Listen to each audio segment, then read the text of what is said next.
Jika Anda percaya bahwa semua orang yang tersenyum kepada Anda adalah teman, Anda sedang menghadapi risiko.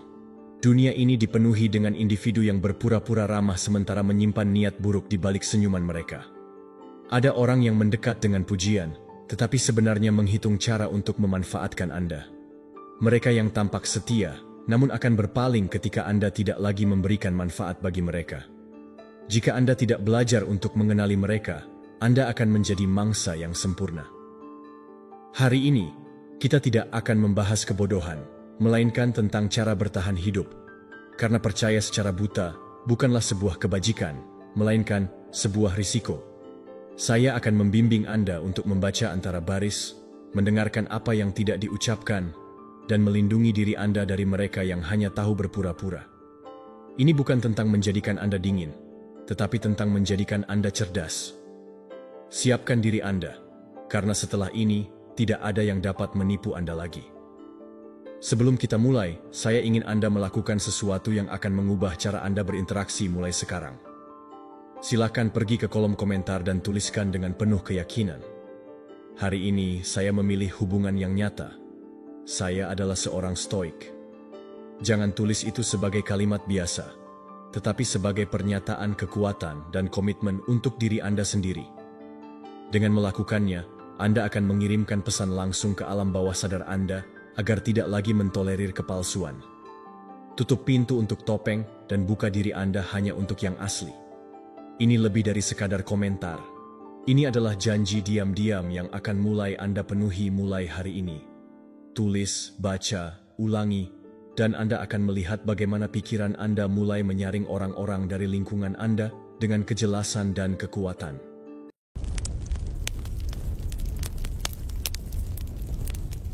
Pelajaran pertama. Belajarlah untuk mengenali kapan orang-orang hanya menginginkan Anda karena kenyamanan. Terkadang, mereka yang paling banyak tersenyum di samping Anda adalah yang paling cepat menjauh ketika Anda tidak memiliki apa-apa untuk mereka. Ini menyakitkan untuk menyadarinya karena, selama beberapa waktu, Anda percaya bahwa itu adalah kasih sayang yang tulus, bahwa apa yang mereka bagi dengan Anda adalah nyata. Namun, ujian sebenarnya untuk mengetahui nilai sejati dari suatu hubungan muncul ketika manfaatnya habis, ketika Anda tidak lagi dapat memberikan uang, jasa, kontak, waktu, atau energi yang tidak terbatas. Disinilah Anda dapat melihat apakah mereka menghargai Anda karena siapa Anda, atau karena apa yang Anda wakili bagi mereka. Ini bukan sinisme, tetapi kenyataan.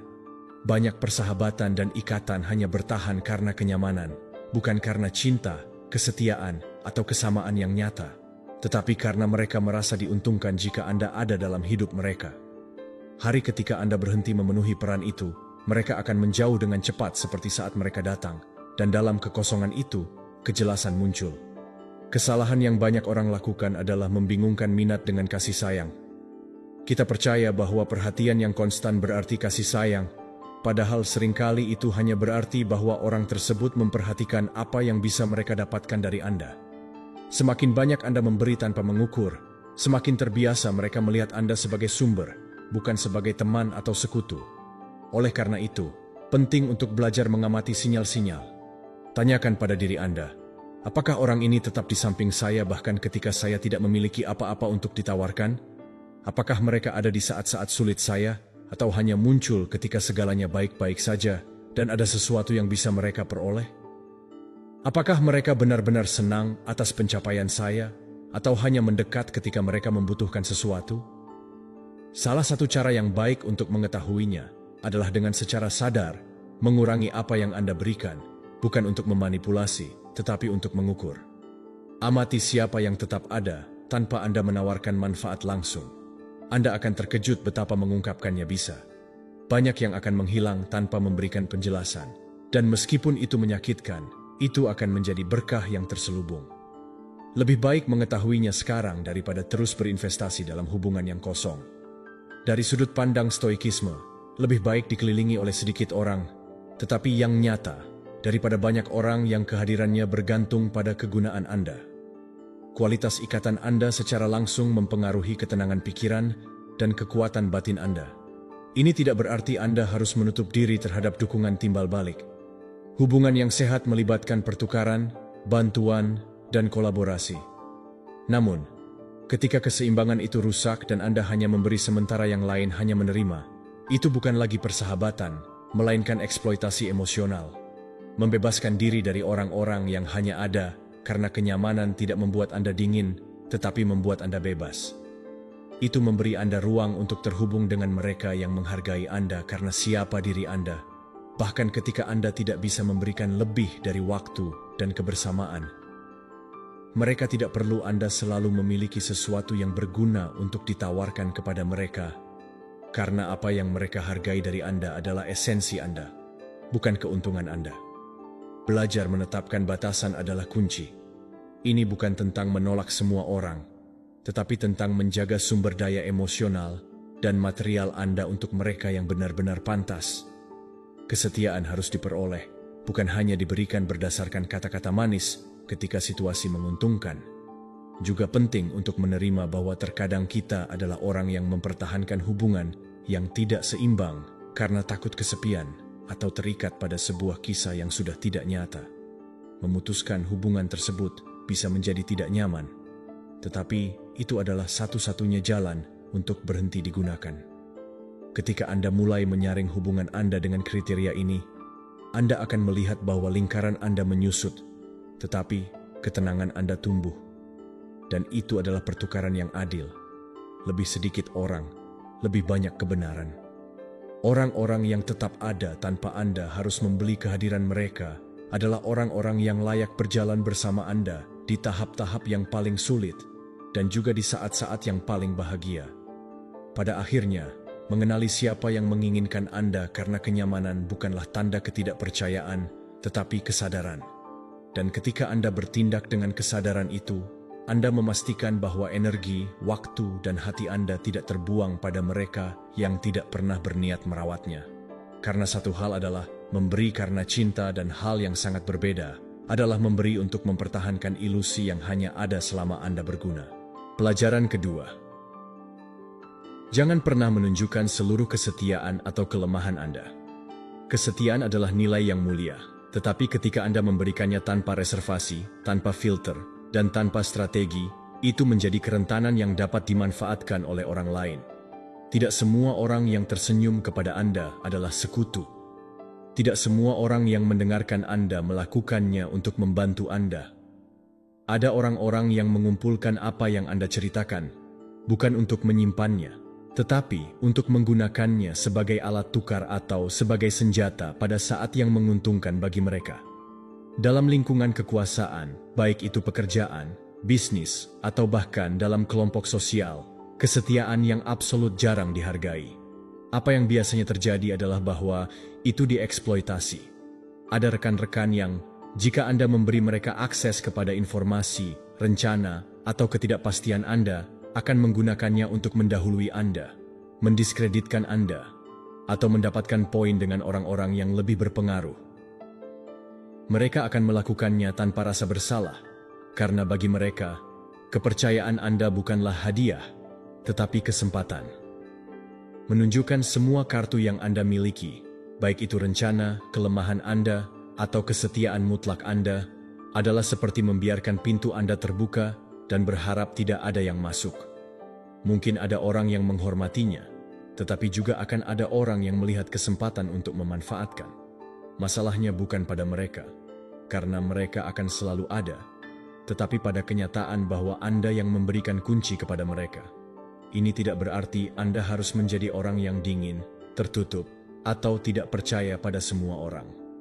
Tujuannya bukanlah membangun tembok yang tidak bisa ditembus, tetapi belajar mengelola informasi yang Anda berikan dan kesetiaan yang Anda berikan dengan kecerdasan yang sama seperti yang Anda gunakan untuk mengelola uang atau energi Anda. Di tempat kerja, misalnya, hindari memberikan rincian lengkap tentang strategi, kontak, atau langkah-langkah Anda yang akan datang. Jika seorang rekan menunjukkan perilaku mencurigakan, seperti mengambil kredit untuk ide orang lain atau berbicara tentang orang lain di belakang mereka, jangan berharap mereka akan bertindak berbeda dengan Anda. Bersikaplah sopan, bagikan yang cukup, tetapi selalu pertahankan margin cadangan. Dalam hubungan pribadi, ini berarti tidak mengungkapkan setiap ketidakamanan, setiap ketakutan, atau setiap kesalahan masa lalu kepada orang-orang yang belum menunjukkan, dengan waktu dan tindakan, bahwa mereka tahu bagaimana menjaga informasi itu. Kerentanan bukanlah hal yang buruk, tetapi perlu dibagikan kepada mereka yang menghormatinya, dan bukan kepada mereka yang menyimpannya sebagai senjata untuk masa depan. Dari sudut pandang stoikisme, melindungi inti internal Anda adalah cara untuk menjaga kedamaian dan otonomi Anda. Orang bijak tidak mengekspos dirinya secara tidak perlu pada bahaya, dan bagian dari perlindungan itu adalah memilih dengan hati-hati bagian mana dari diri Anda yang Anda serahkan kepada orang lain. Keseimbangan terletak pada bersikap baik dan benar kepada semua orang, tetapi sepenuhnya transparan kepada sangat sedikit orang. Mempertahankan sedikit misteri bukanlah manipulasi, tetapi menjaga ruang pribadi dan posisi Anda. Jika orang lain tidak tahu dengan tepat apa rencana Anda atau titik lemah Anda, mereka akan memiliki lebih sedikit kemungkinan untuk menggunakannya untuk mengontrol atau menekan Anda. Pikirkan berapa kali dalam hidup Anda seseorang yang Anda anggap dekat membocorkan informasi tentang Anda untuk keuntungan mereka. Mungkin itu adalah komentar pribadi yang sampai ke telinga yang salah, atau pengakuan yang berakhir terdistorsi di mulut orang lain. Pengalaman itu tidak berarti bahwa semua orang seperti itu, tetapi itu menunjukkan bahwa tidak semua orang layak mendapatkan tingkat akses yang sama kepada Anda. Salah satu cara praktis untuk menerapkan ini adalah dengan mengamati bagaimana orang bereaksi terhadap sedikit ujian kepercayaan. Ceritakan sesuatu yang lebih kecil dan tidak berisiko, dan lihat apakah mereka menyimpannya atau menggunakannya untuk menyebarkan rumor. Amati apakah mereka mendukung Anda hanya ketika ada publik atau juga secara pribadi, dan tanyakan pada diri Anda, apakah orang ini bersamaku karena percaya padaku, atau karena itu menguntungkan bagi mereka. Ingatlah bahwa kesetiaan bukanlah kewajiban otomatis, tetapi hak istimewa yang harus diperoleh. Dengan cara yang sama, menunjukkan kelemahan Anda bukanlah tanda kelemahan jika Anda melakukannya dengan orang yang tahu bagaimana merawatnya. Masalahnya bukanlah membuka diri, tetapi membuka diri kepada mereka yang tidak layak. Ketika Anda belajar untuk mendosis kesetiaan dan transparansi Anda tidak hanya melindungi reputasi Anda, tetapi juga melindungi energi Anda. Anda berhenti menjadi sasaran yang mudah untuk manipulasi dan pengkhianatan, dan menjadi seseorang yang bertindak dengan strategi dan keseimbangan. Orang-orang mungkin melihat Anda sebagai baik, benar, dan kooperatif, tetapi selalu sadar di mana batasan Anda. Dalam dunia di mana banyak orang berpura-pura dekat untuk mendapatkan keuntungan, ketidakjelasan menjadi perisai terbaik Anda. Jangan biarkan kebaikan karakter Anda menjadi senjata yang akan digunakan orang lain melawan Anda. Menjadi strategis tidak membuat Anda kurang tulus, tetapi membuat Anda lebih bebas. Pelajaran ketiga. Jadikan diam sebagai cara terkuat Anda untuk melindungi diri. Keheningan ketika digunakan dengan niat bukanlah tanda penyerahan atau ketakutan. Ini adalah perisai tak terlihat yang melindungi Anda dari manipulasi dan distorsi. Ada orang yang perlu tahu terlalu banyak tentang Anda untuk mengontrol Anda, untuk memutarbalikkan apa yang Anda katakan, atau untuk menggunakannya melawan Anda. Jika Anda menghapus bahan mentahnya, reaksi, penjelasan, pengakuan yang tidak perlu, mereka akan kehilangan kekuatan. Orang-orang yang palsu, para manipulatif, dan mereka yang penasaran berpura-pura peduli berfungsi seperti nelayan. Mereka melemparkan pertanyaan yang memuat, komentar provokatif, atau isyarat ambigu berharap Anda akan menggigit umpan. Jika Anda bereaksi segera, Anda memberikan apa yang mereka cari. Tetapi, jika Anda merespons dengan tenang, mengukur setiap kata, atau hanya diam, strategi mereka runtuh. Diam tidak nyaman bagi mereka yang ingin mengontrol Anda, karena Anda tidak memberikan apapun untuk mereka kerjakan. Jangan bingungkan sikap ini dengan pasif atau acuh tak acuh. Diam secara strategis bukanlah menghindari konflik, tetapi memilih medan di mana Anda ingin bertarung. Medan itu selalu akan lebih aman ketika Anda tidak mengekspos emosi Anda, atau memberikan rincian berlebih. Dalam lingkungan kerja, ini berarti tidak terjebak dalam permainan rumor. Tidak menjelaskan keputusan Anda secara berlebihan kepada mereka yang hanya mencari kesalahan, dan tidak menunjukkan reaksi yang intens yang kemudian dapat dikutip di luar konteks. Dalam hubungan pribadi, ini berarti tidak selalu membela diri, tidak mengungkapkan ketidakamanan Anda kepada siapapun, dan tidak merespons secara impulsif terhadap provokasi yang dibungkus sebagai lelucon. Dari sudut pandang Stoikisme, mengendalikan lidah adalah mengendalikan pikiran. Marcus Aurelius berkata bahwa jika kata-kata tidak lebih baik daripada keheningan, lebih baik tidak mengatakannya. Setiap kali Anda memilih untuk diam di depan provokasi, Anda sedang melatih penguasaan diri. Menerapkannya membutuhkan latihan. Anda bisa mulai dengan latihan sederhana. Ketika seseorang memprovokasi atau mengajukan pertanyaan yang memuat, hitung dalam hati hingga 3 sebelum menjawab. Evaluasi apakah orang itu membutuhkan informasi itu, atau apakah yang mereka cari adalah mengukur emosi Anda. Jika itu bukan informasi yang berguna atau aman untuk dibagikan, simpan diam atau jawab dengan sesuatu yang singkat dan netral. Pada awalnya, Anda akan merasakan urgensi untuk menjelaskan, membela diri, atau menjelaskan versi Anda. Itu normal karena secara budaya kita diajarkan bahwa diam adalah menyerah. Tetapi Anda akan melihat seiring waktu bahwa kurangnya reaksi mulai memberi Anda perasaan kekuatan yang sangat berbeda. Kontrol tidak lagi ada pada orang lain, tetapi ada pada Anda. Keheningan juga memiliki efek yang menarik. Itu memaksa orang lain untuk menunjukkan diri mereka. Ketika Anda tidak mengisi ruang dengan kata-kata Anda, mereka terpaksa mengungkapkan lebih dari yang mereka inginkan, menjelaskan berlebih, atau bahkan mengungkapkan niat sebenarnya. Seringkali, dengan tidak memberikan jawaban cepat, ketidakkonsistenan mereka sendiri muncul ke permukaan. Dalam praktiknya, menggunakan keheningan sebagai pertahanan juga berarti menetapkan batasan internal, mengetahui informasi apa yang bersifat pribadi, komentar apa yang tidak layak untuk dijawab, dan pertempuran mana yang tidak layak untuk diperjuangkan. Tidak semua hal layak mendapatkan energi Anda, dan keheningan adalah cara yang elegan dan efektif untuk menariknya tanpa terlibat dalam konfrontasi yang tidak perlu. Ini tidak berarti Anda hidup dalam keheningan konstan. Keheningan strategis bersifat selektif. Anda diam di mana diam melindungi Anda. Anda berbicara di mana berbicara membangun. Kuncinya adalah mengukur apakah kata-kata Anda akan digunakan untuk mendekatkan Anda pada tujuan Anda atau menjauhkan Anda dari itu. Anda akan melihat bahwa ketika Anda mulai menerapkan strategi ini, beberapa orang akan merasa terganggu. Itu normal.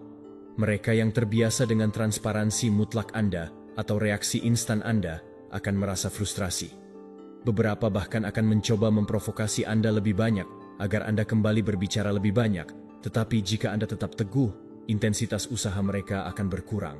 Pada akhirnya, mereka akan memahami bahwa Anda bukanlah area yang mudah untuk dimanipulasi. Yang terbaik dari semuanya adalah bahwa keheningan tidak hanya melindungi Anda dari orang lain, tetapi juga melindungi Anda dari diri sendiri. Seringkali, apa yang paling merugikan kita bukanlah apa yang orang lain katakan tentang kita, tetapi apa yang kita sendiri berikan agar mereka mengatakannya. Ketika Anda belajar untuk menyimpan, menyaring, dan merespons dengan tenang, Anda berhenti menjadi musuh Anda sendiri. Jadikan keheningan sebagai perisai, bukan untuk bersembunyi, tetapi untuk melindungi kedamaian Anda. Pelajaran keempat. Jadilah pemilik emosi Anda dan jangan biarkan mereka digunakan melawan Anda. Siapapun yang mengendalikan reaksi Anda, mengendalikan takdir Anda. Ini adalah langkah favorit siapapun yang ingin memanipulasi Anda. Memprovokasi sampai Anda kehilangan kendali agar kemudian mereka bisa menyajikan Anda sebagai penyerang dan mereka tetap sebagai korban. Mereka tidak perlu benar, mereka hanya perlu agar Anda meledak sebelum mereka. Manipulator tidak selalu datang dengan serangan frontal. Seringkali strategi mereka lambat dan terencana. Mereka melontarkan komentar yang dibungkus lelucon, memberikan kritik kecil di depan umum, mengabaikan kontribusi Anda, atau mempertanyakan Anda di saat-saat yang kurang tepat. Mereka melakukan ini untuk mengukur toleransi Anda dan menemukan titik tepat di mana emosi Anda menyala. Begitu mereka berhasil, keseimbangan kekuasaan berpindah ke pihak mereka. Oleh karena itu, kekuatan tidak terletak pada berteriak lebih keras atau menjawab lebih cepat, tetapi dalam tidak menyerah pada dorongan. Penguasaan emosional adalah pelindung tak terlihat. Provokasi dapat menghantam, tetapi tidak menembus. Siapapun yang mengendalikan reaksinya tidak hanya melucuti orang lain, tetapi juga mempertahankan posisinya dan energinya tetap utuh. Dari sudut pandang Stoikisme, emosi tidak boleh ditekan, tetapi harus dikuasai. Marcus Aurelius mengingatkan bahwa bukan fakta yang mengganggu kita, tetapi interpretasi yang kita buat tentangnya. Jika interpretasi itu lahir dari kemarahan atau harga diri yang terluka, itu akan menjadi senjata melawan Anda. Menerapkan ini dimulai dengan mengenali pola. Siapa orang-orang yang paling mudah mengganggu emosi Anda? Apa frasa, gerakan, atau sikap yang mengaktifkan reaksi otomatis Anda? Mengidentifikasi mereka adalah langkah untuk mengantisipasi gerakan mereka. Jika Anda tahu bahwa komentar tertentu mengganggu Anda, siapkan terlebih dahulu jawaban netral atau putuskan untuk tidak menjawab sama sekali. Langkah kedua adalah menciptakan jeda yang sadar. Tidak masalah jika itu 3 detik dengan pernapasan dalam atau perubahan fokus visual. Jeda mikro itu memutus siklus dorongan respons. Tanpa itu, Anda adalah tahanan reaksi. Dengan itu, Anda menjadi arsitek respons Anda. Disinilah banyak yang gagal. Mereka membingungkan ketenangan dengan kelemahan. Mereka percaya bahwa jika tidak merespons dengan intensitas yang sama, mereka sedang kalah. Sebenarnya, yang Anda hilangkan saat bereaksi impulsif adalah otoritas atas diri Anda sendiri. Mempertahankan ketenangan bukanlah menyerah, tetapi memaksa orang lain untuk bermain di medan di mana mereka tidak memiliki keuntungan. Dalam lingkungan kerja, ini bisa berarti merespons serangan dengan data objektif dan nada yang terkontrol, membiarkan orang lain melihat perbedaan antara reaksi emosional dan respons profesional. Dalam hal pribadi, ini bisa berarti tidak terlibat dalam diskusi yang melingkar, tetapi memilih waktu dan tempat yang tepat untuk berbicara. Ketika emosi tidak lagi membayangi penilaian Anda. Penguasaan emosional juga berarti tidak mempersonalisasi setiap provokasi. Seringkali, apa yang orang lain proyeksikan kepada Anda adalah frustrasi mereka sendiri, ketidakamanan mereka, atau kebutuhan mereka untuk merasa lebih unggul.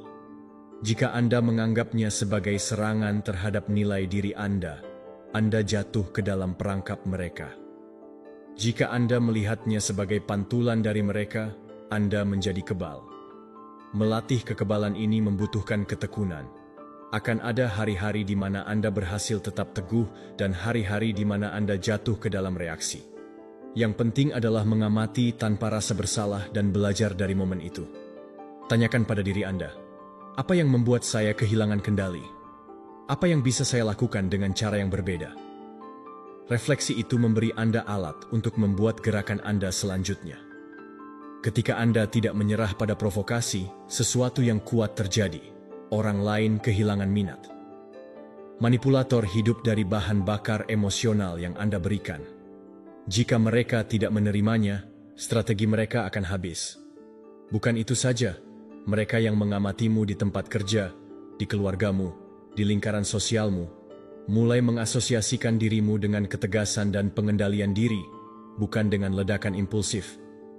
Kemenangan sejati tidak terletak pada membuktikan bahwa Anda benar, tetapi pada keluar dari situasi dengan integritas Anda utuh dan energi Anda terjaga. Karena berteriak lebih keras dapat memberi Anda beberapa detik kepuasan, tetapi penguasaan emosional memberi Anda rasa hormat dan kekuatan dalam jangka panjang.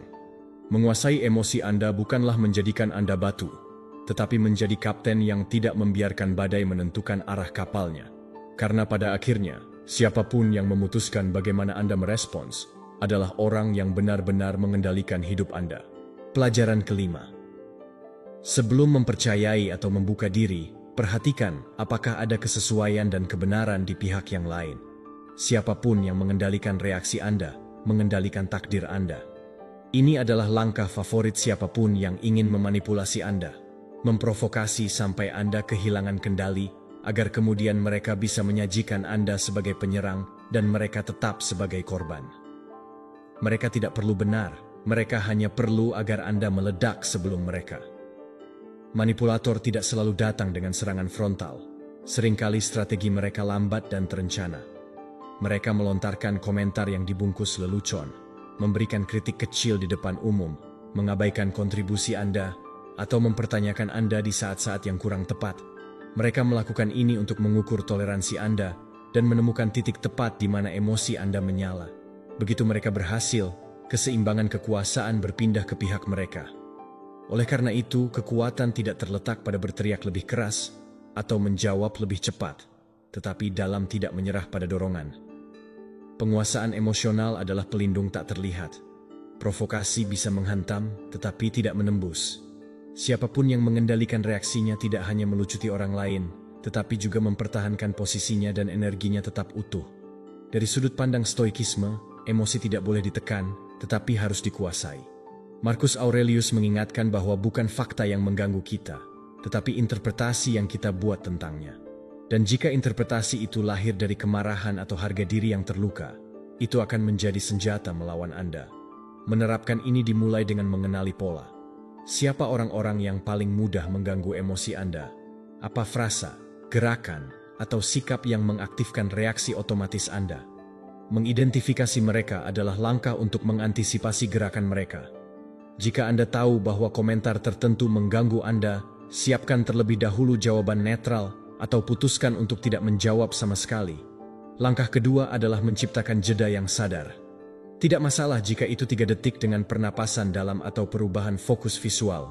Jeda mikro itu memutus siklus dorongan respons. Tanpa itu, Anda adalah tahanan reaksi. Dengan itu, Anda menjadi arsitek respons Anda. Disinilah banyak yang gagal. Mereka membingungkan ketenangan dengan kelemahan. Mereka percaya bahwa jika tidak merespons dengan intensitas yang sama, mereka sedang kalah. Sebenarnya, yang Anda hilangkan saat bereaksi impulsif adalah otoritas atas diri Anda sendiri. Mempertahankan ketenangan bukanlah menyerah, tetapi memaksa orang lain untuk bermain di medan di mana mereka tidak memiliki keuntungan. Dalam lingkungan kerja, ini bisa berarti merespons serangan dengan data objektif dan nada yang terkontrol, membiarkan orang lain melihat perbedaan antara reaksi emosional dan respons profesional. Dalam hal pribadi, ini bisa berarti tidak terlibat dalam diskusi yang melingkar, tetapi memilih waktu dan tempat yang tepat untuk berbicara, ketika emosi tidak lagi membayangi penilaian Anda. Penguasaan emosional juga berarti tidak mempersonalisasi setiap provokasi. Seringkali, apa yang orang lain proyeksikan kepada Anda adalah frustrasi mereka sendiri, ketidakamanan mereka, atau kebutuhan mereka untuk merasa lebih unggul.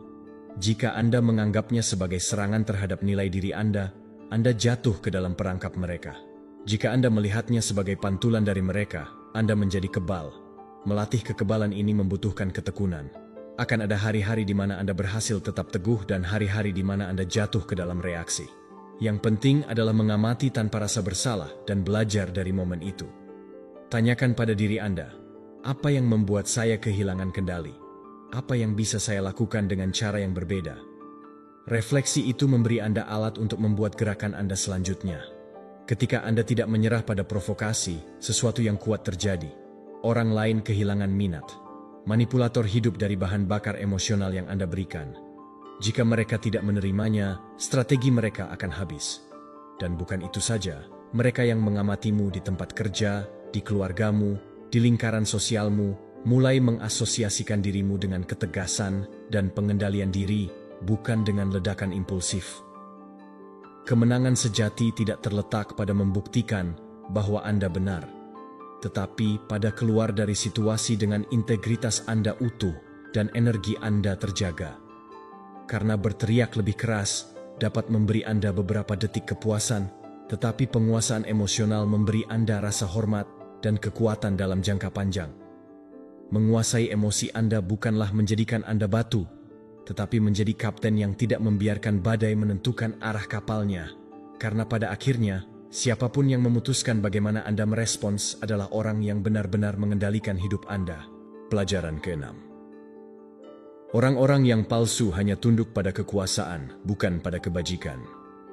Ada orang-orang yang tidak melihat orang lain berdasarkan siapa mereka, tetapi berdasarkan apa yang mereka miliki. Mereka tidak mengagumi kebaikan, kecerdasan, atau konsistensi. Mereka mengagumi kekuasaan dan mereka tidak melakukannya karena rasa hormat yang sejati, tetapi karena kenyamanan. Di depan mereka yang memiliki pengaruh, mereka menunjukkan sikap melayani, perhatian, hampir pengabdian. Di depan mereka yang tidak dapat menawarkan manfaat, mereka menunjukkan ketidakpedulian atau penghinaan. Itulah gambaran samar dari kepalsuan, pengagungan yang berkepentingan dan kekejaman yang selektif. Tipe orang ini tidak mencari koneksi yang otentik, mereka mencari perlindungan dan keuntungan. Mereka mendekat kepada orang-orang yang berkuasa seperti orang yang berlindung di bawah atap untuk melindungi diri dari badai. Sikap, pujian, dan kata-kata mereka tidak tulus. Itu adalah strategi untuk bertahan secara sosial. Ketika kekuasaan seseorang jatuh, kesetiaan mereka juga ikut jatuh. Mereka menghilang tanpa melihat ke belakang. Yang paling berbahaya dari pola ini adalah jika Anda tidak mendeteksinya. Anda bisa percaya bahwa perlakuan istimewa yang Anda terima adalah karena siapa diri Anda. Padahal sebenarnya itu adalah karena apa yang Anda wakili bagi mereka saat itu. Itu berarti bahwa rasa hormat mereka bertahan selama kegunaan Anda bertahan.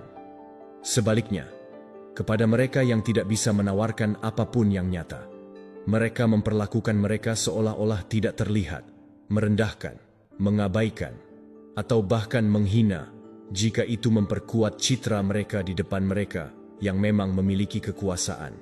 Kurangnya empati dan kecepatan mereka dalam mengubah perlakuan berdasarkan kenyamanan adalah sinyal paling jelas mereka. Dari sudut pandang stoikisme, nilai seseorang tidak diukur oleh posisinya atau apa yang bisa dia berikan, tetapi oleh kebajikan dan konsistensinya. Berhubungan dengan orang yang mengukur orang lain berdasarkan keuntungan yang mereka dapatkan adalah memasuki permainan di mana Anda akan selalu terpapar untuk dibuang. Untuk melindungi diri, yang pertama adalah belajar membaca sinyal. Amati bagaimana mereka memperlakukan orang-orang yang tidak bisa membantu mereka atau memberikan sesuatu sebagai imbalan. Jika rasa hormat menghilang ketika tidak ada kepentingan di dalamnya, Anda sedang berhadapan dengan seseorang yang penghargaannya tidak tulus. Langkah kedua adalah tidak bergantung secara emosional pada orang-orang seperti itu. Jika harga diri Anda bergantung pada persetujuan mereka, Anda terikat pada syarat-syarat mereka. Hari ketika Anda tidak memenuhi ekspektasi utilitarian mereka, persetujuan itu akan berubah menjadi jarak atau penghinaan. Jangan terjebak dalam kesalahan berpikir bahwa Anda bisa mendapatkan kesetiaan mereka. Kesetiaan mereka tidak diperoleh, tetapi disewa, dan harganya adalah terus berguna bagi kepentingan mereka. Begitu ada orang lain yang lebih berkuasa atau lebih mampu memberikan apa yang mereka inginkan, tempat Anda akan kosong. Dalam praktiknya, jaga perlakuan Anda tetap sopan, tetapi tanpa memberikan informasi pribadi yang bisa mereka gunakan. Jangan tempatkan energi Anda dalam mencari validasi mereka, karena itu membuat Anda rentan terhadap manipulasi mereka dan, yang terpenting, jangan tiru perilaku mereka. Pengagungan yang berkepentingan adalah bentuk korupsi moral. Itu membiasakan Anda untuk mengukur orang lain, bukan berdasarkan siapa mereka, tetapi berdasarkan apa yang bisa mereka berikan. Pilihlah ikatan Anda berdasarkan rasa hormat yang tulus. Orang-orang yang berharga tidak mengubah perlakuan mereka berdasarkan status Anda atau sumber daya yang Anda miliki. Mereka mendengarkan Anda dengan cara yang sama di hari-hari baik Anda maupun di hari-hari buruk Anda dan tidak menghilang ketika tidak ada yang bisa mereka dapatkan dari Anda. Itulah ikatan yang dibangun di atas fondasi yang kokoh. Juga penting untuk mengamati lingkaran Anda sendiri dan, jika Anda mendeteksi bahwa seseorang bertindak dengan pengagungan yang berkepentingan, sesuaikan jarak Anda. Tidak selalu perlu memutuskan secara drastis, tetapi perlu mendefinisikan batasan agar mereka tidak memiliki akses ke kepercayaan atau kerentanan Anda. Ketika Anda melakukan ini, sesuatu yang kuat terjadi. Jumlah hubungan mungkin berkurang, tetapi kualitasnya meningkat. Anda tidak lagi menghabiskan energi untuk mempertahankan koneksi yang bergantung pada kegunaan Anda, dan bisa menginvestasikannya pada orang-orang yang bersama Anda, karena siapa diri Anda, bukan karena apa yang Anda wakili. Ingatlah bahwa pengagungan yang tulus didasarkan pada kebajikan dan karakter, bukan pada kenyamanan. Dan orang yang hari ini berlutut di hadapan Anda karena kekuasaan Anda, besok bisa berpaling kepada orang lain jika mereka percaya bahwa orang itu menawarkan lebih banyak. Pelajaran 7. Mereka hanya mencarimu ketika mereka butuh sesuatu. Ada orang-orang yang sepertinya hanya mengingatmu ketika mereka membutuhkan sesuatu. Mereka tidak menelepon untuk menanyakan kabarmu, tidak mengirim pesan untuk berbagi momen, tidak muncul di hari-hari tenangmu. Namun ketika ada urgensi, permohonan, atau kesempatan untuk mendapatkan sesuatu darimu, mereka akan mencarimu dengan penuh perhatian. Pola itu jelas. Kontak mereka bukanlah tindakan kasih sayang atau ketertarikan yang tulus, melainkan sebuah permainan utilitarian. Yang paling menipu adalah bahwa pada saat mereka mencarimu, mereka dapat menunjukkan sikap ramah, bahkan penuh kasih, agar kamu menurunkan kewaspadaanmu. Mereka menanyakan kabarmu, tetapi dengan cepat pembicaraan beralih ke apa yang mereka butuhkan. Itu adalah perhatian yang memiliki tanggal kedaluwarsa, berlangsung selama tujuan mereka terpenuhi.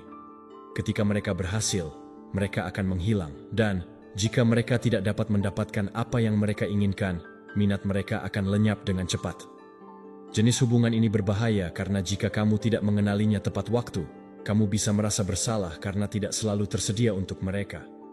Mereka memanipulasi emosionalmu dengan membuatmu percaya bahwa kedekatan mereka adalah persahabatan, padahal sebenarnya adalah transaksi.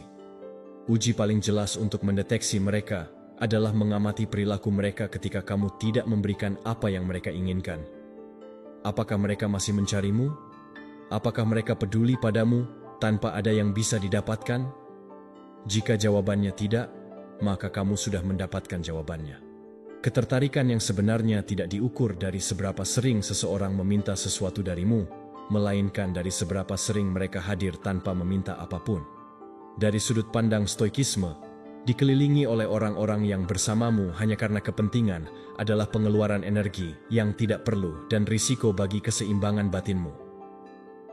Ikatan yang tidak saling menguntungkan akan menguras energimu dan menjauhkanmu dari apa yang benar-benar penting, kedamaian dan integritasmu. Untuk menerapkan prinsip ini, mulailah dengan mengenali siapa di dalam hidupmu yang memenuhi pola ini. Tidak perlu pemutusan dramatis, tetapi perlu menyesuaikan batasan. Ketika kamu mendeteksi bahwa kontak hanya didasarkan pada permintaan, balaslah dengan sopan, tetapi tanpa merasa terpaksa untuk selalu menyerah. Waktu, energi, dan sumber daya kamu sangat berharga. Mereka tidak boleh tersedia untuk siapapun yang hanya muncul karena kepentingan. Langkah lebih jauh adalah secara aktif memprioritaskan hubungan yang didasarkan pada dukungan timbal balik. Orang-orang yang senang atas pencapaianmu tanpa itu memberi manfaat bagi mereka, yang mendengarkanmu tanpa mengharapkan imbalan, yang mencarimu untuk berbagi, bukan hanya untuk meminta. Mengembangkan ikatan ini membutuhkan perhatian, karena seringkali kita menganggapnya remeh sementara kita menghabiskan waktu untuk orang-orang yang tidak layak. Juga penting untuk menerima bahwa mengatakan tidak adalah bagian dari merawat diri sendiri. Kamu tidak perlu membenarkan penolakanmu terhadap setiap permintaan. Terkadang cukup dengan "saya tidak bisa" atau "ini bukan waktu yang tepat". Siapapun yang benar-benar menghargaimu akan menghormati batasanmu. Siapapun yang hanya melihatmu sebagai sarana untuk mencapai tujuan akan menjauh, dan itu adalah sesuatu yang positif. Dalam banyak kasus, menemukan bahwa seseorang hanya mencarimu karena kepentingan menyakitkan, terutama jika kamu percaya bahwa ada ikatan yang tulus. Tetapi rasa sakit awal itu adalah investasi. Itu memungkinkan kamu untuk menyaring dan membersihkan lingkunganmu dari orang-orang yang tidak memberi manfaat dan membuka ruang untuk mereka yang melakukannya. Kejelasan yang kamu dapatkan saat melihat pola ini juga melindungimu dari mengulanginya di masa depan. Kamu mulai memperhatikan tanda-tanda sebelum terlibat terlalu jauh. Percakapan yang selalu berputar pada masalah mereka, kurangnya ketertarikan pada hidupmu, seberapa cepat mereka menghilang jika tidak bisa mendapatkan apa yang mereka cari. Ketika kamu belajar untuk mengidentifikasi dan menangani hubungan ini, sesuatu dalam dirimu berubah. Kamu berhenti merasa terpaksa untuk menyenangkan dan mulai bertindak berdasarkan pilihan. Kamu tidak lagi memberi karena takut kehilangan hubungan, tetapi karena kamu ingin dan karena orang lain juga memberi. Ingatlah, ini bukan tentang menjadi curiga terhadap semua orang, tetapi tentang menyadari bahwa tidak semua orang ada karena alasan yang mereka tunjukkan. Menghargai waktu dan energimu adalah tindakan penghormatan terhadap diri sendiri, dan hasilnya sederhana. Lebih sedikit hubungan, tetapi lebih autentik, lebih seimbang, lebih selaras dengan siapa dirimu, dan apa yang kamu layak dapatkan. Pelajaran 8. Menetapkan batasan adalah cara paling efektif untuk mengungkap mereka yang berpura-pura peduli. Menetapkan batasan bukanlah tindakan egois, melainkan tindakan perlindungan. Ketika kamu mulai mengatakan tidak dan menetapkan sejauh mana ketersediaanmu, kamu tidak hanya merawat energimu, tetapi juga menguji keaslian orang-orang di sekitarmu. Mereka yang benar-benar peduli padamu akan menghormati batasan tersebut tanpa perdebatan. Mereka yang hanya berpura-pura peduli akan merasa tidak nyaman, menjauh, atau mencoba memanipulasimu agar kembali seperti sebelumnya. Dapat diakses, menyenangkan, dan tanpa batasan. Batasan adalah cermin yang mencerminkan niat sebenarnya dari orang lain. Jika seseorang marah atau membuatmu merasa bersalah karena menetapkannya, apa yang sebenarnya mereka katakan adalah, "Saya ingin akses tak terbatas kepada kamu, meskipun itu menguras energimu." Jika seseorang menghormati batasan itu menunjukkan bahwa mereka menghargai kesejahteraanmu sama seperti mereka menghargai diri mereka sendiri. Masalahnya adalah kita telah diajarkan bahwa menetapkan batasan merusak hubungan. Dan itu benar, tetapi hanya untuk hubungan yang tidak pernah sehat. Ketika kamu terbiasa untuk selalu menyenangkan, kamu menarik orang-orang yang mengharapkan itu sebagai sesuatu yang normal. Pada saat kamu memutuskan untuk merawat diri, reaksi mereka menjadi ujian akhir dari keaslian mereka. Dari sudut pandang stoikisme, merawat waktu dan energimu adalah bagian dari hidup sesuai dengan kebajikan. Kamu tidak dapat bertindak dengan jelas atau menjadi berguna bagi orang lain jika kamu terkuras atau merasa pahit karena memberi lebih dari yang kamu miliki. Untuk menerapkan prinsip ini, mulailah dengan langkah-langkah konkret. Jika seseorang memintamu melakukan sesuatu yang tidak dapat atau tidak ingin kamu lakukan, katakan tidak tanpa merasa perlu memberikan alasan yang rumit. Amati bagaimana mereka merespons. Mereka yang mengerti akan beradaptasi. Mereka yang hanya melihatmu sebagai sumber daya akan menjauh atau menekan. Kamu juga dapat menetapkan batasan waktu dan ruang. Jika sebelumnya kamu menjawab pada jam berapapun, tetapkan waktu untuk membalas pesan atau menerima panggilan.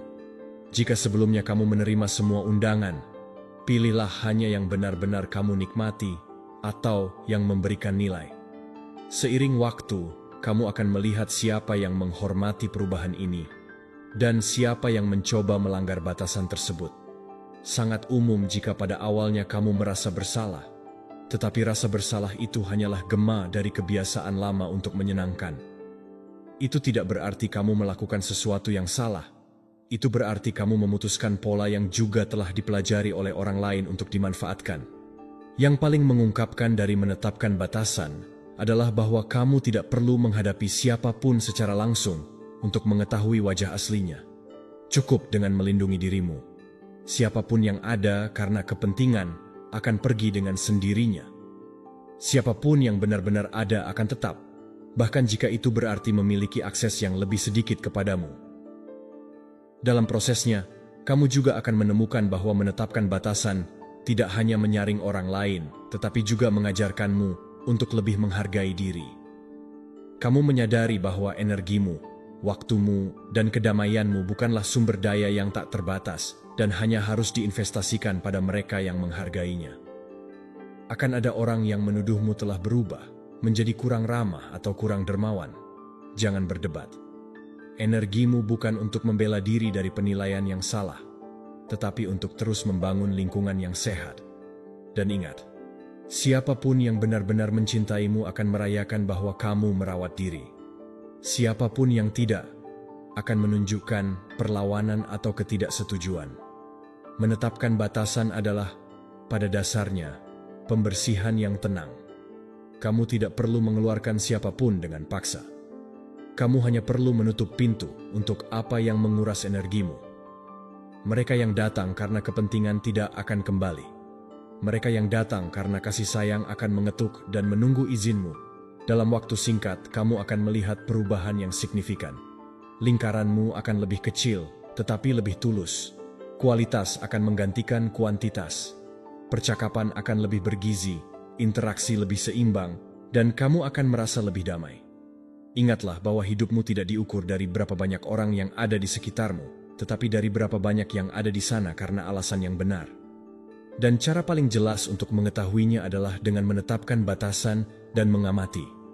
Karena siapapun yang menghormati, tidakmu menghormati esensimu. Siapapun yang menantangnya, hanya menghormati apa yang mereka dapatkan darimu. Uji lingkunganmu bukan dengan konflik, tetapi dengan merawat diri.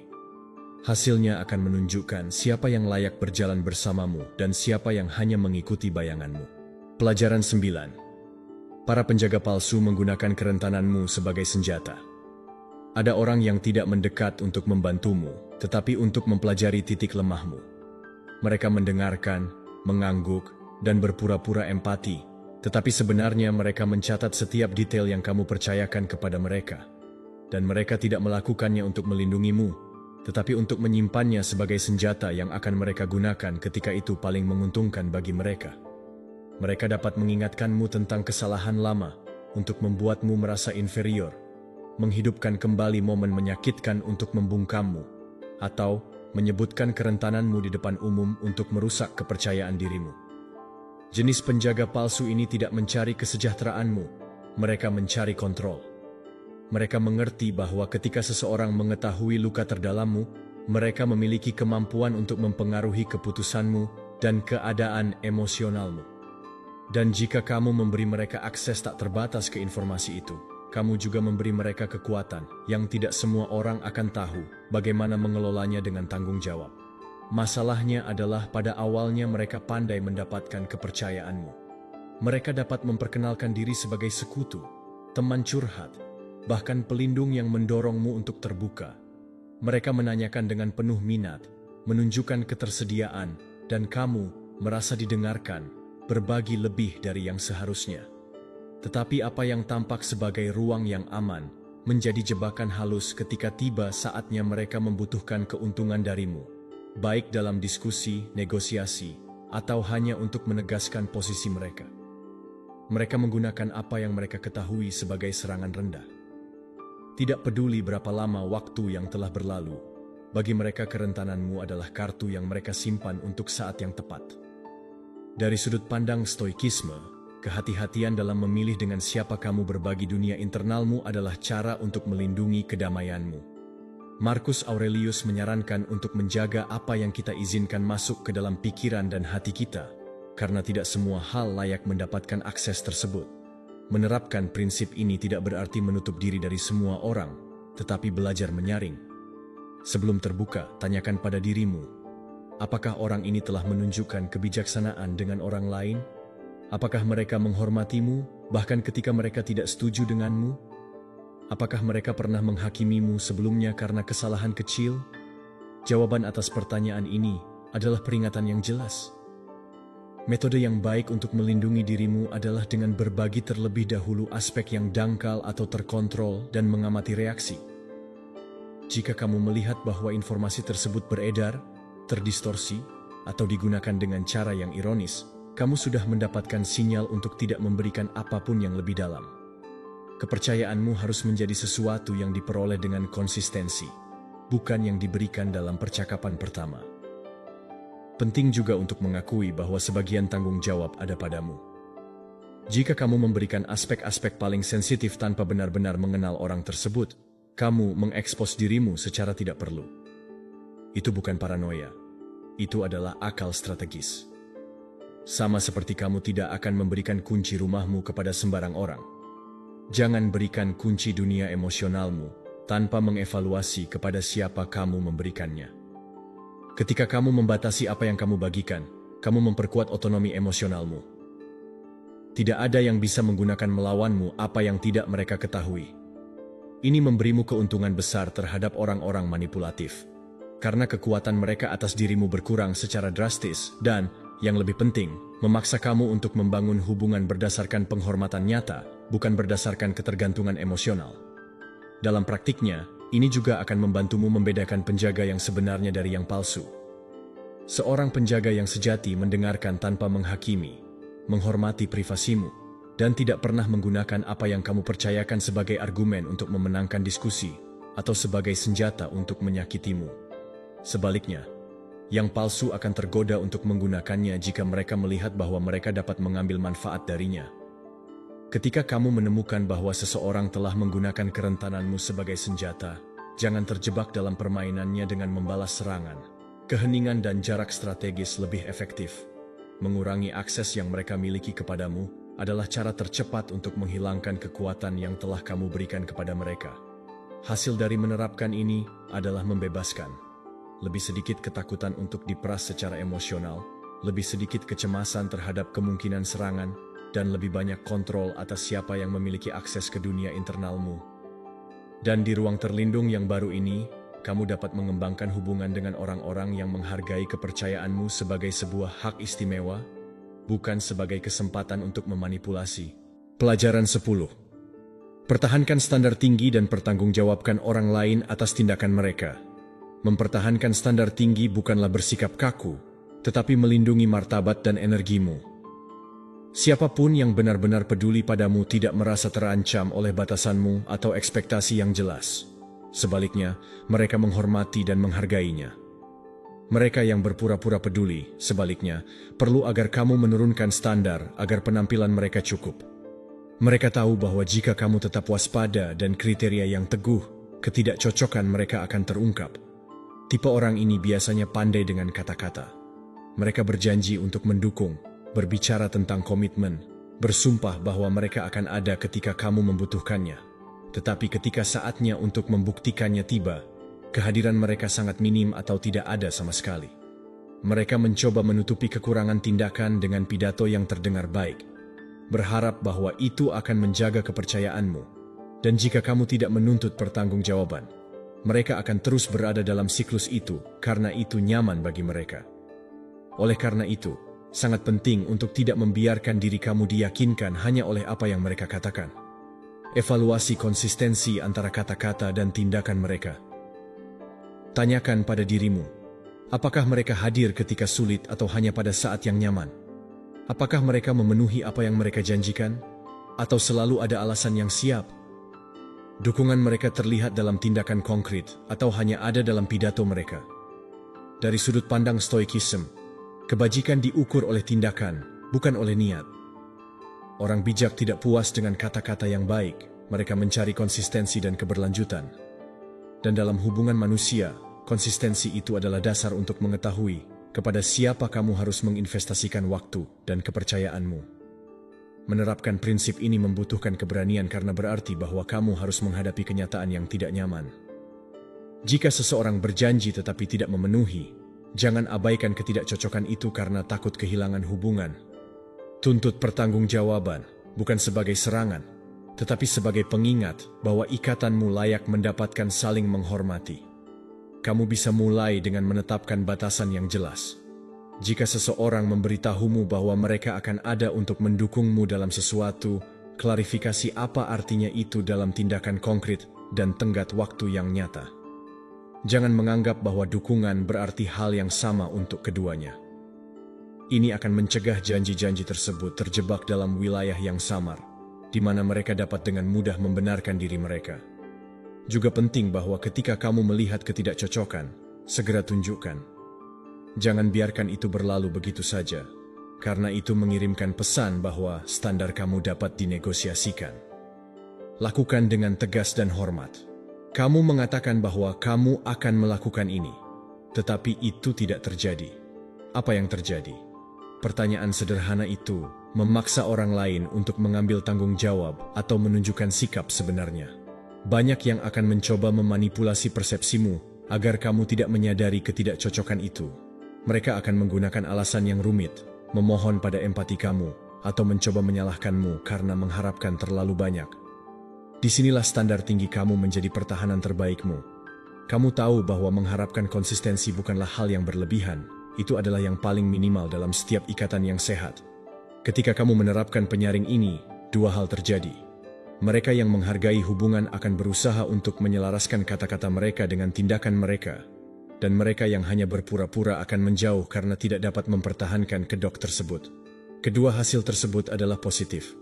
Dalam kasus pertama, kamu memperkuat ikatan.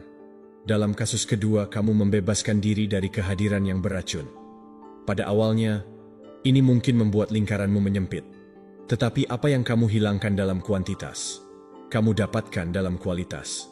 Kamu berhenti berinvestasi dalam hubungan satu arah dan mulai dikelilingi oleh orang-orang yang memahami bahwa rasa hormatmu tidak dibeli dengan kata-kata, tetapi diperoleh melalui tindakan. Jangan takut jika beberapa orang menyebutmu menuntut atau sulit. Mereka yang menggunakan istilah tersebut hampir selalu adalah mereka yang tidak ingin atau tidak dapat memenuhi hal-hal dasar. Mempertahankan standar tinggi tidak berarti mengharapkan kesempurnaan, tetapi mengharapkan kejujuran dan usaha yang nyata. Seiring waktu, kamu akan melihat bahwa interaksimu berubah. Kamu berhenti merasa kekecewaan konstan karena mengharapkan sesuatu yang tidak pernah datang. Kamu merasa lebih tenang karena kamu tahu bahwa siapapun yang bersamamu melakukannya dengan tulus dan harga dirimu tumbuh karena kamu tidak lagi mengkondisikan pada validasi dari orang-orang yang tidak konsisten. Pelajaran 11. Jangan bergaul dengan mereka yang tersenyum di depanmu dan menyakitimu di belakang. Jika seseorang selalu bersedia memberitahumu yang terburuk tentang orang lain di belakang mereka, yakinlah bahwa pada suatu saat mereka akan melakukan hal yang sama padamu. Kebiasaan bergosip dan mengkritik secara diam-diam tidak padam tergantung pada orang yang mereka ajak bicara. Itu adalah pola yang mengungkapkan karakter. Orang-orang ini tidak mencari solusi atau menjernihkan kesalahpahaman. Mereka mencari untuk menanamkan ketidakpercayaan, mendistorsi kebenaran, dan menempatkan diri mereka dalam posisi yang menguntungkan dengan mengorbankan reputasi orang lain. Gosip adalah alat favorit dari yang palsu karena memungkinkan mereka menyerang tanpa terpapar. Di depan umum, mereka dapat menunjukkan sikap ramah kepada orang yang mereka bicarakan. Di belakang layar, mereka membangun narasi yang selektif dan beracun. Mereka tahu bahwa kata-kata memiliki kekuatan dan menggunakannya untuk mempengaruhi persepsi demi keuntungan mereka. Meskipun untuk mencapainya mereka harus memanipulasi atau melebih-lebihkan. Yang berbahaya adalah jika kamu tidak memperhatikan, kamu bisa terseret ke dalam dinamika mereka. Kamu mulai mendengarkan komentar yang tidak bersalah dan berakhir dengan berpartisipasi dalam percakapan yang menghancurkan citra orang lain. Dan yang paling ironis adalah bahwa sementara kamu berkontribusi, mereka mungkin sedang mencatat mental apa yang kamu katakan untuk digunakan nanti sebagai bagian dari gosip lain, di mana kamu adalah protagonis. Dari sudut pandang stoikisme, integritas menuntut konsistensi, tidak mengatakan di depan umum apa yang tidak akan kamu katakan di depan orang yang terlibat. Berpartisipasi dalam rumor adalah mencemari karaktermu sendiri, karena menjadikanmu sebagai komplotan dalam praktik yang tidak pernah membangun, hanya menghancurkan. Cara paling efektif untuk melindungi dirimu adalah dengan memperhatikan tanda-tanda. Jika seseorang menghabiskan sebagian besar percakapan mereka untuk berbicara buruk tentang orang ketiga, terutama orang-orang terdekat, itu adalah tanda merah. Tidak peduli seberapa banyak mereka meyakinkanmu bahwa denganmu berbeda, jika mereka melakukannya dengan orang lain, mereka akan melakukannya denganmu. Terapkan filter yang sadar terhadap apa yang kamu bagikan dengan mereka. Semakin banyak informasi pribadi yang kamu berikan, semakin sedikit bahan yang mereka miliki untuk memanipulasi atau mendistorsi. Jika mereka mencoba menyeretmu ke dalam komentar tentang seseorang yang tidak hadir, alihkan topik atau tetap netral. Tindakan sederhana ini mengirimkan pesan bahwa denganmu mereka tidak akan menemukan tempat subur untuk gosip. Juga berguna untuk mengamati bagaimana mereka bereaksi ketika kamu mengusulkan untuk menyelesaikan masalah secara langsung. Seseorang yang tulus, jika memiliki masalah dengan seseorang, bersedia untuk membicarakannya secara langsung atau setidaknya tidak menyebarkannya. Sebaliknya, seseorang yang palsu menghindari kontak langsung karena tujuan mereka bukan untuk menyelesaikan, tetapi untuk mempertahankan konflik demi keuntungan mereka. Di lingkungan kerja, gosip sangat merusak. Itu bisa menghancurkan karir, merusak tim, dan menciptakan perpecahan yang dalam. Di luar pekerjaan, dalam kehidupan pribadi, itu menghancurkan persahabatan, menanamkan ketidakamanan, dan menciptakan suasana ketegangan yang konstan. Oleh karena itu, membatasi kontakmu dengan mereka yang melakukannya bukanlah ketidakpedulian, tetapi perawatan diri. Ketika kamu menjauh dari dinamika ini, sesuatu yang penting terjadi.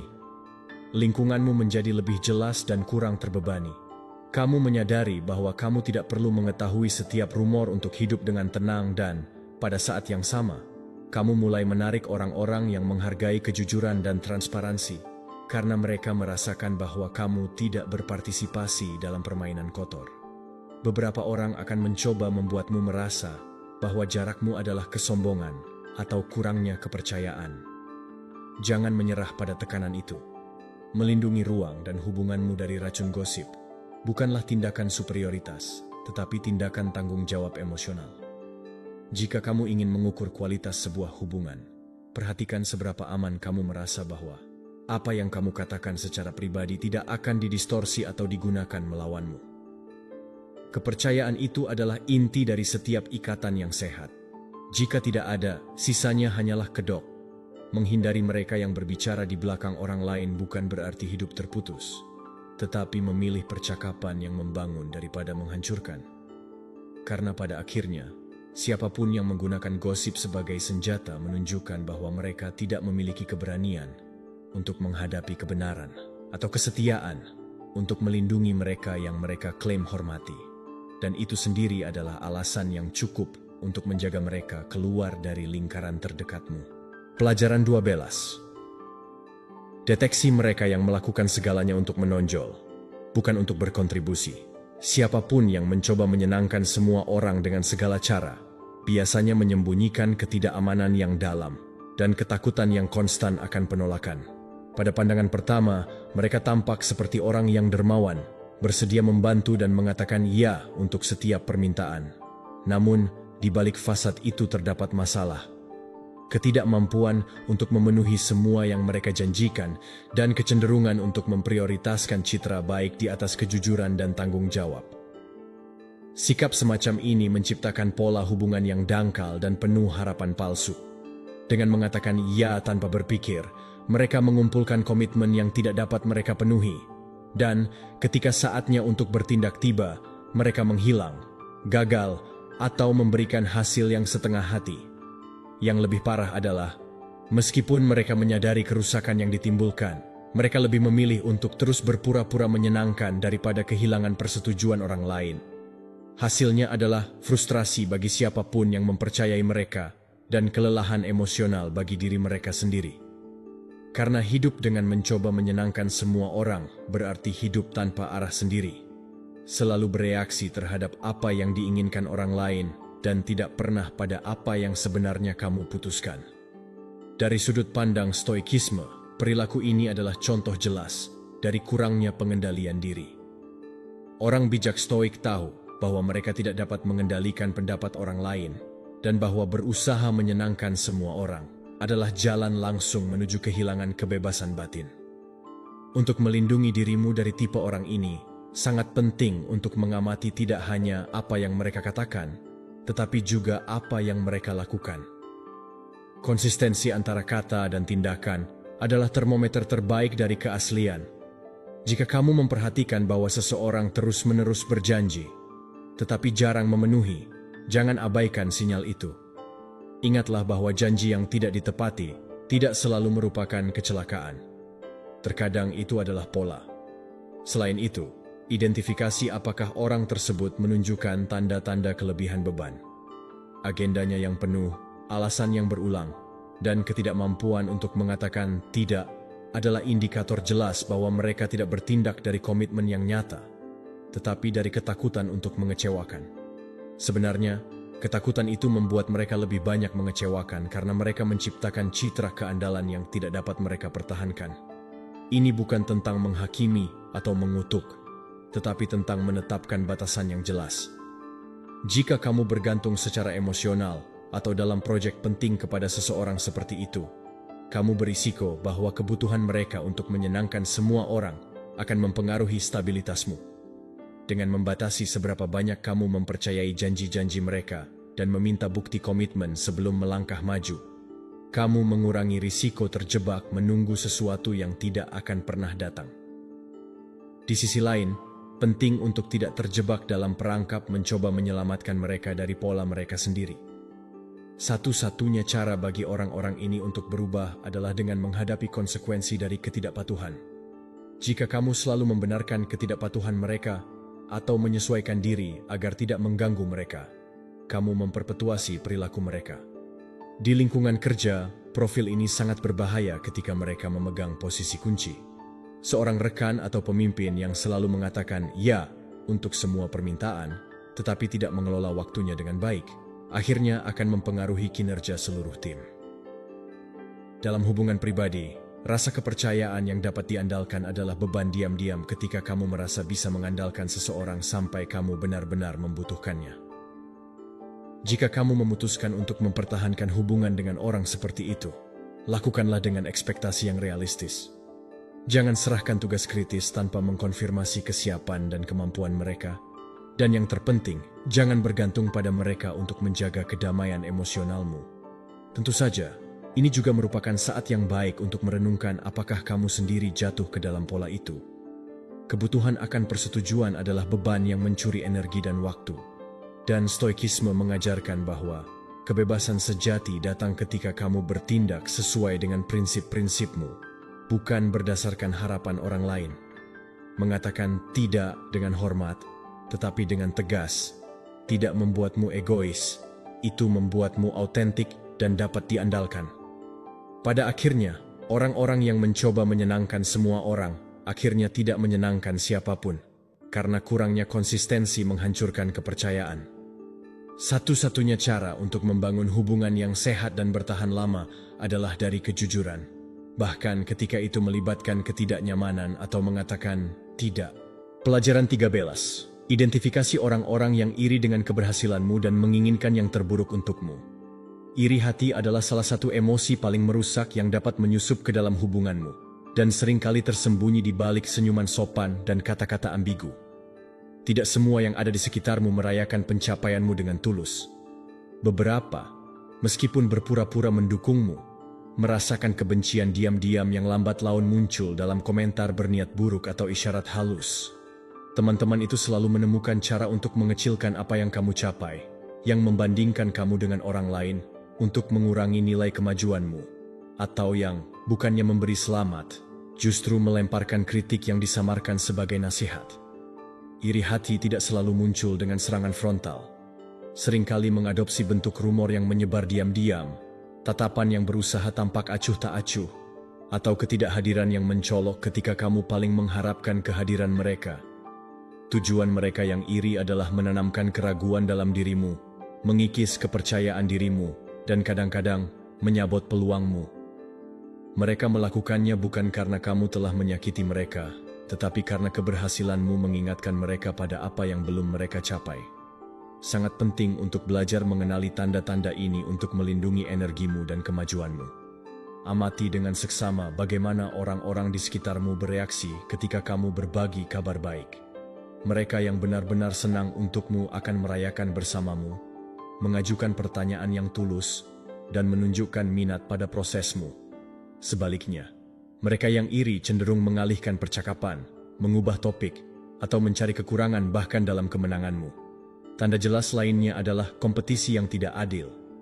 Ada orang-orang yang, di hadapan pencapaianmu, merasa perlu untuk mengalahkanmu, bukan karena inspirasi, tetapi karena rivalitas. Ini menciptakan lingkungan di mana, alih-alih saling mendukung, orang-orang selalu mencari siapa yang lebih tinggi dan siapa yang lebih rendah. Jangan terjebak dalam permainan itu karena menguras energimu dan menjauhkanmu dari tujuanmu yang sebenarnya. Stoikisme mengajarkan bahwa kamu tidak dapat mengendalikan emosi atau tindakan orang lain, tetapi kamu dapat mengendalikan reaksi yang kamu buat terhadapnya. Ini bukan tentang hidup dengan curiga terhadap semua orang, tetapi tentang menyadari bahwa tidak semua hubungan itu sehat. Marcus Aurelius mengatakan bahwa pendapat orang lain tidak mendefinisikan nilai dirimu. Dan itu adalah dasar agar iri hati orang lain tidak mempengaruhimu. Harga dirimu tidak boleh bergantung pada validasi eksternal. Untuk mengelola situasi ini, tetapkan jarak yang wajar dengan mereka yang kamu deteksi tidak menginginkan kebaikan untukmu. Kamu tidak perlu menghadapi mereka atau mengungkapkan mereka secara publik. Cukup dengan mengurangi akses yang mereka miliki ke hidupmu dan informasi pribadimu. Jaga apa yang kamu bagikan, terutama pada saat-saat penting, karena terkadang motivasi terbesarmu bisa menjadi sasaran kepahitan mereka. Kelilingi dirimu dengan orang-orang yang tidak hanya merayakan kemenanganmu, tetapi juga mendampingimu dalam kegagalanmu tanpa menghakimimu. Di saat-saat itulah keaslian sebuah ikatan diukur.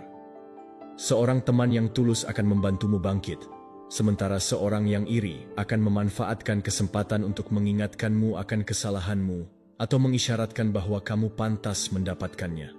Jangan terjebak dalam perangkap mencoba mendapatkan kepercayaan mereka yang iri. Iri hati adalah masalah internal dari siapapun yang merasakannya, dan kamu tidak dapat menyelesaikannya dengan mengubah dirimu atau mengurangi cahayamu agar orang lain merasa nyaman. Sebaliknya, tanggung jawabmu adalah untuk terus tumbuh dan tetap teguh pada nilai-nilai kamu, karena menyerahkan cahayamu untuk menyenangkan orang lain adalah cara diam-diam untuk mengkhianati dirimu sendiri. Dalam lingkungan kerja, orang-orang seperti ini dapat mencoba menghambat kemajuanmu dengan menyaring informasi, memanipulasi persepsi, atau bahkan mengklaim kredit untuk pekerjaanmu. Oleh karena itu, dokumentasikan pencapaianmu, pertahankan catatan yang jelas tentang tanggung jawabmu, dan pastikan kemajuanmu terlihat oleh mereka yang benar-benar mengambil keputusan. Dalam kehidupan pribadi, strateginya mirip. Hindari bergantung secara emosional pada mereka yang tidak sejalan dengan kesejahteraanmu. Terkadang keheningan dan jarak adalah alat terbaik untuk menjaga kedamaianmu. Pelajaran 14. Perhatikan kontradiksi antara apa yang dikatakan dan apa yang ditunjukkan. Kata-kata bisa lembut, ramah, dan bahkan menawan, tetapi tubuh jarang berbohong. Ketika seseorang berbicara kepadamu, tidak hanya dengarkan apa yang mereka katakan. Amati mereka. Senyuman yang terlalu kaku, tatapan yang menghindar dari tatapanmu, tangan yang gelisah, atau sedikit mundur secara fisik saat mengucapkan kata-kata kasih sayang. Semua itu bisa menunjukkan bahwa apa yang kamu dengar tidak sejalan dengan apa yang sebenarnya mereka rasakan. Bahasa tubuh adalah seperti jendela terbuka ke dalam keadaan internal seseorang, dan belajar untuk menginterpretasikannya adalah salah satu keterampilan paling kuat untuk melindungi diri dari kepalsuan. Para penipu sering melatih kata-kata mereka, tetapi tidak gerakan mereka. Oleh karena itu, mereka bisa berkata, "Saya senang untukmu," sementara postur tubuh mereka tegang, atau memelukmu dengan lengan yang lemah, mengungkapkan jarak emosional. Ketidaksesuaian ini tidak selalu mudah diperhatikan jika kamu tidak memperhatikan, tetapi ketika kamu mengembangkan kebiasaan mengamati, semuanya menjadi jelas. Contoh yang jelas adalah senyuman. Senyuman yang tulus melibatkan tidak hanya mulut, tetapi juga mata. Otot di sekitarnya berkontraksi secara alami. Sebaliknya, senyuman palsu hanya menggerakkan bibir, membiarkan tatapan tampak mati atau bahkan dingin. Tanda lain adalah arah tubuh. Jika saat seseorang berbicara kepadamu, torso atau kaki mereka mengarah ke pintu keluar, itu berarti pikiran dan energi mereka berada di tempat lain, tidak peduli seberapa ramah kata-kata mereka. Dalam praktiknya, ini berarti mendengarkan dengan mata sebanyak dengan telinga. Jangan hanya terpaku pada konten verbal, analisis nada, jeda, pernapasan, dan koherensi antara apa yang mereka katakan dan bagaimana mereka mengatakannya. Seseorang bisa berkata, "Percayalah padaku," tetapi mengangkat bahu atau menundukkan kepala yang menunjukkan ketidakamanan atau penipuan. Stoicisme mengingatkan kita bahwa kehati-hatian adalah bentuk perlindungan. Ini bukan tentang tidak mempercayai semua orang, tetapi tentang tidak memberikan kepercayaanmu secara buta. Seneca berkata bahwa kita harus menguji jiwa seseorang terlebih dahulu sebelum membuka jiwa kita. Dalam konteks ini, menguji berarti mengamati dengan sabar, tanpa membiarkan diri terbuai hanya oleh pidato yang disusun dengan baik. Untuk menerapkan ini dalam hidupmu, mulailah dalam interaksi sehari-hari. Ketika berbicara dengan seseorang, tanyakan pada dirimu, apakah gerakan dan postur mereka mendukung apa yang mereka katakan? Apakah ada ketegangan dalam suara mereka ketika mereka mengklaim tenang? Apakah mereka menjaga kontak mata atau terus menghindar? Ini bukan tentang terobsesi dengan setiap gerakan, tetapi tentang memperhatikan pola. Satu sinyal yang terisolasi tidak selalu berarti kepalsuan, tetapi pengulangan ketidaksesuaian adalah indikasi yang jelas. Juga penting untuk mengamati mikroekspresi, gerakan cepat yang berlangsung kurang dari 1 detik, dan yang otak lepaskan sebelum orang tersebut bisa mengendalikannya. Misalnya, kilasan kemarahan di wajah seseorang tepat sebelum mereka berkata, "Baik-baik saja," bisa mengungkapkan bahwa sebenarnya mereka tidak baik-baik saja. Ketika kamu belajar mendeteksi sinyal-sinyal ini, kamu secara drastis mengurangi risiko terjebak dalam manipulasi emosional. Para penipu kehilangan banyak kekuatan mereka karena permainan mereka bergantung pada ketidakmampuanmu untuk melihat ketidakcocokan antara kata-kata mereka dan niat sebenarnya. Pengamatan yang cermat merobohkan tirai itu. Penting untuk menjelaskan bahwa analisis ini bukan untuk dijadikan senjata melawan orang lain, tetapi sebagai perisai untuk dirimu. Kamu tidak perlu menghadapi setiap orang yang kamu deteksi sebagai tidak konsisten. Seringkali, cukup dengan menyesuaikan kedekatan dan membatasi informasi yang kamu bagikan. Dengan begitu, kamu melindungi diri tanpa terlibat dalam konflik yang tidak perlu. Dalam lingkungan kerja misalnya, keterampilan ini bisa menyelamatkanmu dari mempercayai rekan-rekan yang tampak mendukung, tetapi sebenarnya mencari keuntungan mereka sendiri. Dalam kehidupan pribadi, ini membantumu mengidentifikasi persahabatan yang tidak sekuat yang mereka tampakkan. Seiring waktu, kamu akan melihat bahwa pengamatan yang sadar secara alami menyaring siapa yang tidak membawa ketulusan ke dalam hidupmu. Setelah kamu mengidentifikasi ketidaksesuaian, kuncinya adalah bertindak dengan strategi. Jangan terjebak dalam perangkap percaya bahwa dengan lebih banyak penjelasan atau demonstrasi, kamu bisa mengubah orang itu. Stoicisme mengajarkan bahwa satu-satunya hal yang ada di bawah kendalimu adalah tindakan dan keputusanmu, bukan niat orang lain. Pada akhirnya, keaslian diakui tidak hanya dari apa yang seseorang katakan, tetapi dari harmoni antara bahasa verbal dan tubuh mereka. Pelajaran 15. Arogansi palsu seringkali merupakan topeng untuk ketidakamanan. Arogansi yang berlebihan adalah seperti kostum yang dirancang khusus untuk menyembunyikan luka-luka tak terlihat dari ketidakamanan. Orang-orang palsu yang tampak memiliki harga diri yang tak tergoyahkan biasanya adalah yang paling rapuh di dalam. Sikap angkuh mereka, gerakan superioritas, dan kebutuhan konstan untuk menjadi pusat perhatian tidak berasal dari kepercayaan yang otentik, tetapi dari ketakutan mendalam untuk terpapar dengan apa yang sebenarnya mereka rasakan. Ketika kamu memahami ini, kamu berhenti menganggap pribadi segala tindakan mereka dan mulai melihat mereka sebagai apa adanya. Sebuah mekanisme pertahanan. Tipe orang ini tidak toleran terhadap kritik karena setiap pertanyaan atas citra publik mereka mengancam untuk meruntuhkan kastil rapuh yang telah mereka bangun. Keamanan palsu berfungsi sebagai pelindung, mengkilap di luar, tetapi hampa di dalam. Jika kamu menunjukkan kesalahan, mereka bereaksi dengan agresivitas atau penghinaan, bukan karena mereka sungguh-sungguh percaya bahwa mereka di atasmu, tetapi karena mereka takut komentar itu mengonfirmasi keraguan internal mereka sendiri. Dalam kehidupan sehari-hari, sikap-sikap ini terlihat dalam perilaku seperti menyela untuk memaksakan pendapat mereka, melebih-lebihkan pencapaian pribadi, atau mengecilkan pencapaian orang lain. Mereka merasa tidak nyaman dengan kesuksesan orang lain karena mereka melihatnya sebagai pengingat akan kekurangan mereka sendiri. Sehingga mereka menggunakan kritik yang disamarkan sebagai lelucon atau keheningan yang jauh untuk tidak merayakan dengan tulus orang lain. Yang paling berbahaya dari dinamika ini adalah bahwa mereka bisa membuatmu meragukan dirimu sendiri jika kamu tidak sadar. Kepercayaan diri mereka yang teatrikal bisa membuatmu merasa bahwa mereka selalu benar, bahkan ketika jelas mereka salah. Nada suara mereka yang tegas, postur dominan, dan pernyataan tanpa ragu adalah strategi agar orang lain tidak berani mempertanyakan mereka. Untuk melindungi dirimu, sangat penting untuk memahami bahwa kerendahan hati yang tulus dan kepercayaan yang nyata tidak perlu dipaksakan atau dibela dengan agresivitas. Seseorang yang benar-benar percaya diri dapat menerima kritik, mengakui kesalahan, dan melanjutkan tanpa merasa bahwa nilai pribadi mereka dipertaruhkan. Itulah perbedaan besar.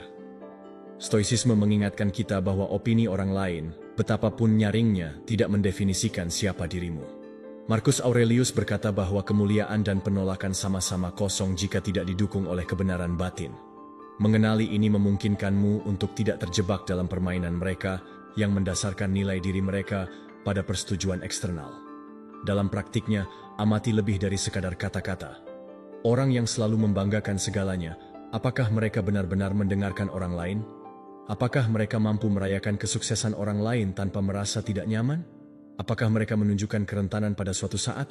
Atau selalu bertindak seolah tidak ada yang bisa memengaruhi mereka? Ketidakadaan kerentanan total seringkali bukan kekuatan, tetapi sinyal bahwa ada sesuatu yang disembunyikan. Jangan terjebak dalam perangkap mencoba mengalahkan mereka atau membuktikan bahwa kamu juga berharga. Itu adalah medan di mana mereka ingin menjebakmu, karena dengan begitu mereka melihatmu sebagai pesaing yang bisa mereka humiliate atau abaikan.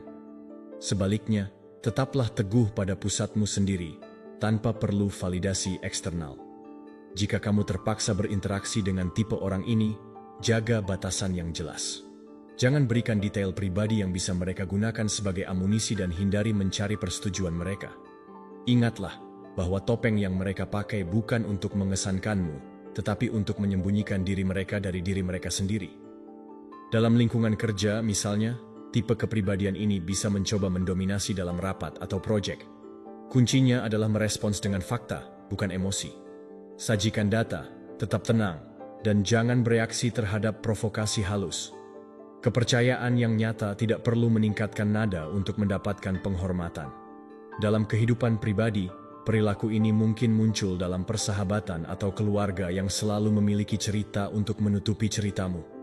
Jika kamu membagikan kabar baik, mereka memiliki yang lebih baik. Jika kamu menceritakan kesulitan, milik mereka lebih serius.